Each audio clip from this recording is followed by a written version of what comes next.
8 through 10. Yep. A lot has happened these episodes. We get introduced to the Black Knights, Colin's mother suffering from drug addiction, And the Gurren Mark II, aka Colin can now only be beaten by bullshit mode. yeah. I mean, we haven't gotten to season 2 or... Oh no, even during season 1 it happens. Really? Mm-hmm. Oh, wow. Like, you'll see the moments when it does, and you'll actually call bullshit. Oh, okay. But yeah, like, I really enjoyed these episodes. Like, it was nice to see... Like, it's nice to see... like, I like how they explored, let's start with episode 8. Yeah, let's start with episode 8, which is the introduction to the Black Knights. Yeah. Proper. So basically, a bunch of Japanese ultra-nationalists kidnap a bunch of Britannians because... Among them being Shirley, Nina, and... Master Roshi. Millie, and... they don't know it yet, but they also have captured as well Euphemia, which it causes... Which is the only reason I should stress this, because if Euphemia wasn't there, Cornelia would destroy the hotel and... Yeah. Like that. The only reason the Britannians weren't killed by their own, people was because of Euphemia. Yeah. Yeah, I know Cornelia becomes a quote-unquote good guy and later on, but still, she's like a brutal bitch. I mean, granted, if there had to be a weakness for someone like this, at least it's family. Yeah. That's the only bit of humanity we have for her. Until season 1 ends. We'll get to it. Anyway. But yeah, so basically what I like about this episode, specifically the kidnapping episode, is that there's obviously a lot of commentary with... There's a lot of commentary on how both sides are objectively wrong. Specifically a section of the Japanese Liberation Front. Yeah, the one that's led by Kusakabe, who gets killed off in this episode, so no one really cares. Yeah. The other commentary is mostly subtext and how it comments on certain events in Japanese history, like the February 26th incident and the Misashi incident from 1970, where a bunch of Japanese ultranationalists tried to take over the country, but failed in both regards. And I felt like this one is a parallel to Japanese or a dig at Japanese ultranationalism, considering that their uniforms are modeled after World War II Japanese uniforms. Yeah. But yeah, it's just a detail I found interesting. I think, looking back at this episode, this one actually did have a bit more of the problems that season 2, I think, would have, which is they cut a lot of fat here. Like, some things, that aren't important, but some things that would have been, when you think about it, because they cut away a lot. Like, the one moment that I think would have been important would be the moment where this sect of the Japanese Liberation Army takes over the hotel. Yeah. We could have seen that. Yeah. We should have been shown that, but again, it doesn't matter at the end. Yeah, I don't. But this is like a minor gripe, but I'm fairly certain it's gonna become worse. Yeah, honestly, I didn't have a problem with that, considering all we know is that Lelouch's friends are trapped there, and that's the whole reason they're... Yeah. Yeah. We also get introduced to the first base for the Black Knights. Which is a cool base. I would live It's basically a trailer that they carry around with them. Yeah, I would totally live there with them. During this, we get a few decent moments. Mostly the interactions between Lelouch and... Colin. Not Colin, and not in this episode. Oh, yeah. In this episode, it's more the first interaction between Lelouch and Euphemia. Oh, yeah, I like that interaction. You can tell that, And by the way, subtle details, but I'll mention what those were for a later episode. Mostly during the Kamine Island, when it gets brought up. But let's just say Lelouch might have overplayed his hand talking to Euphemia, and I'll leave it at that. Yeah. Suzaku, meanwhile, does one of the plans for Britannia, and technically it goes off well, but like too well because he originally was supposed to be a decoy. Yeah.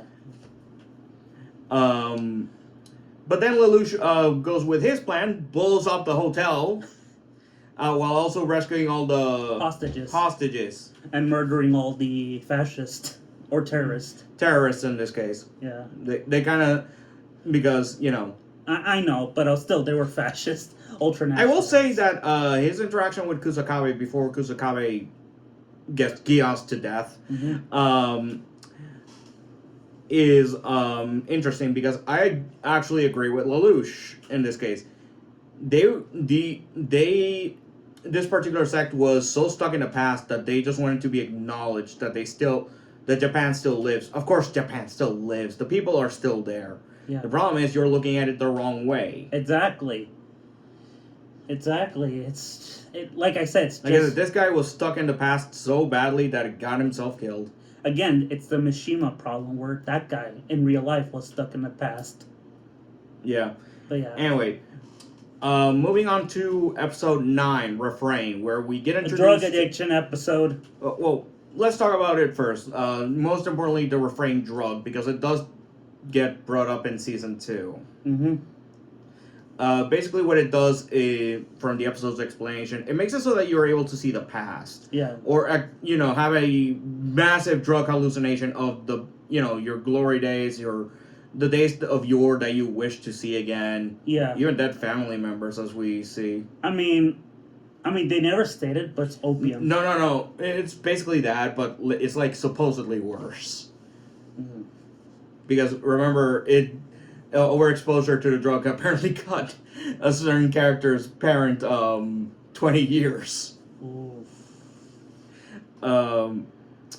So we actually get a bit of background for Colin. She is half Japanese, half Britannian, but that was always the case.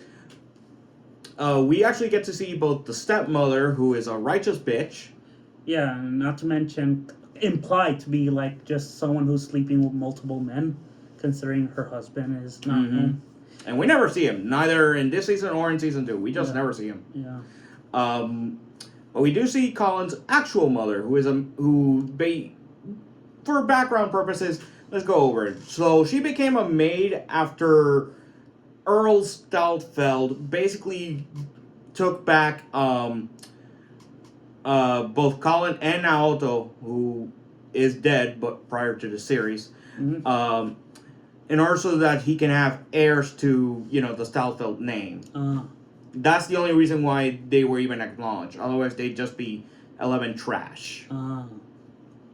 Obviously, that got Naoto eventually killed because he, did form the original resistance movement that eventually would form into the Black Knights. And during one of those missions, he got captured, and he was publicly executed. Yeah. For obvious reasons. Now, keep in mind, everything that I just said about Naoto, that is extended knowledge. Yeah. Stuff that technically should have been, mentioned. I mean, it's implied. But it's implied, but it should have been mentioned, especially since it's character important. Like, we don't really ever get to see Naoto. We hear about him, we hear his name, but we never see him. Yeah. We don't know what happened to him. We know he's dead, but we don't know how. And that seems like something that would have been important to, follow up on. During this episode, it's revealed that Colin's mother is taking Refrain. Opium. I'm just sorry. I'm just calling it by the show's name. I know. I know. I'm just pointing the facts. I know.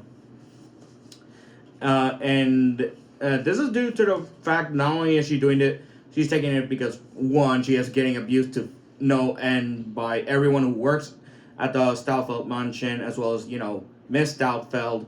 But she's also being ignored by her own daughter, who, again, doesn't know the actual reason why the mother is there. She just thinks that the mother is, There for a lover. yeah, there for the father. Mm.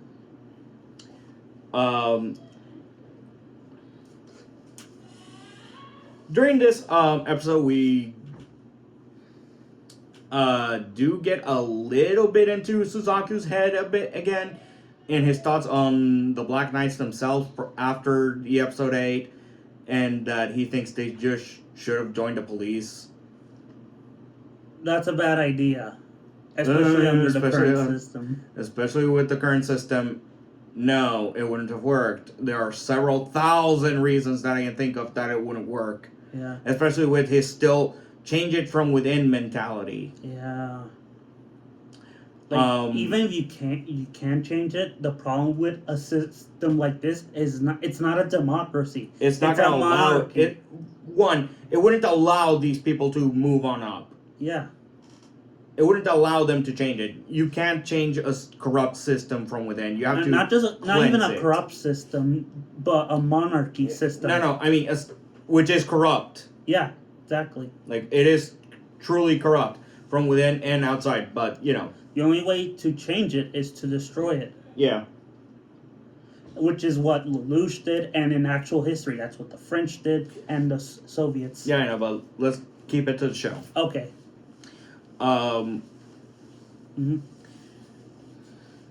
During this episode, they destroy a refrain compound. This is one of those episodes that I would consider filler, but it's also important filler. Yeah. So I'm not even sure how to feel about it. Yeah. Because the refrain thing does get brought up later in season 2 in one of the worst ways possible, but Yeah.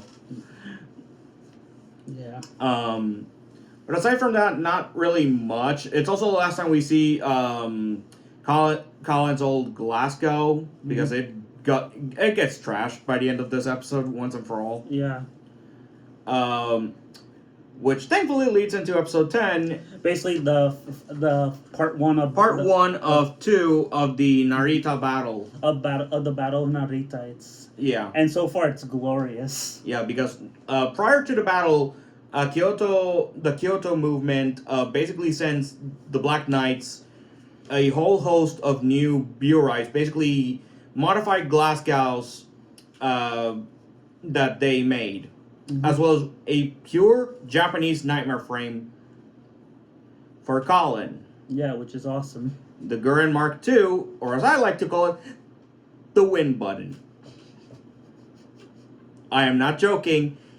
Aside from a few, the only times Colin ever loses whenever the Gurren is out is by divine bullshit. You know what? For a second, I thought you said we were going to say the windmill. Why? I don't know. That seems like the common punchline. Oh, you mean like this? Oh! Fuck! Oh, shit. Okay. Anyway, continue. Ow! Oh! Oh! No! Why? Okay, I'm sorry. No more mercy. No!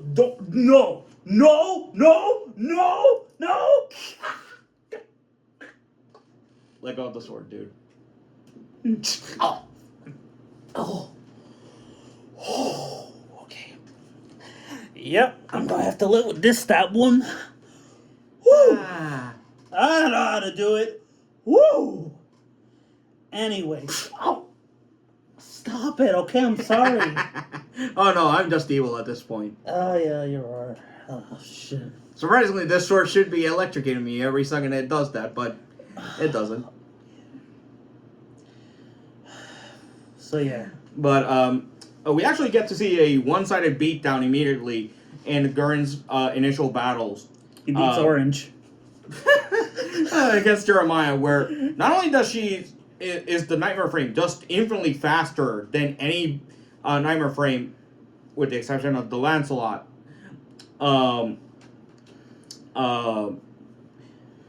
But its signature weapon, the Radiant Wave Surger arm, the metal silver arm that it has, basically once it touches you, it's like you're being irradiated and blown up from the inside.